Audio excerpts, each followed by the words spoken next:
ఈశ్వరుడు ఉన్నాడు అని నమ్మి బతుకుతున్నాడు అనుకోండి ఒకడు, వాడికి భయం ఉంటుంది. ఒరే ఈశ్వరుడు ఉన్నాడు రా, మనం తప్పు చేయకూడదు, కర్తవ్యతానిష్ట అలవాటు ఉంటుంది. వాడు ఏ స్థానంలో కూర్చొనివ్వండి, దేశానికి వాడి వల్ల ఉపద్రవం ఉండదు.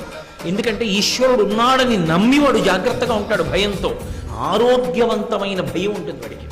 రెండు, వాడికి ఒక ధైర్యం ఉంటుంది. ఎక్కడ ఉండనివ్వండి, నేను నమ్ముకున్న ఈశ్వరుడు ఉన్నాడు, ఆయన నన్ను కాపాడతాడు. అమ్మా నాన్న భార్య బిడ్డలు అన్ని వేళలా పక్కన ఉంటారండి.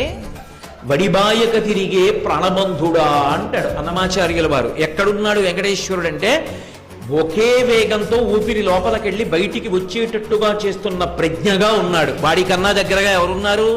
వాడే ఉన్నాడు ప్రాణవాయువుగా. ఉన్నప్పుడు వాడు నా పక్కన ఉన్నాడు, నాకు ప్రమాదం ఏమిటి? వాడు నన్ను కాపాడతాడన్ననాడు నాకు భయం ఉండదు, నేను నిర్భయంగా మంచి పనులు చెయ్యగలుగుతాను. ఇప్పుడు ఈ నిర్భయత్వాన్ని, తప్పు పనులు చేయడానికి భయాన్ని కూడా ఉంచేది ఏది అంటే భక్తి ఒక్కటే. ఆ భక్తిని ఆశ్రయించిన నాడు ఇక్కడా తరిస్తావు, అక్కడా తరిస్తావు. నీకు తెలియకుండానే నువ్వు పాపం చేయడం ఆగిపోతుంది. ఈశ్వరుడు వద్దన్న పని చెయ్యవు.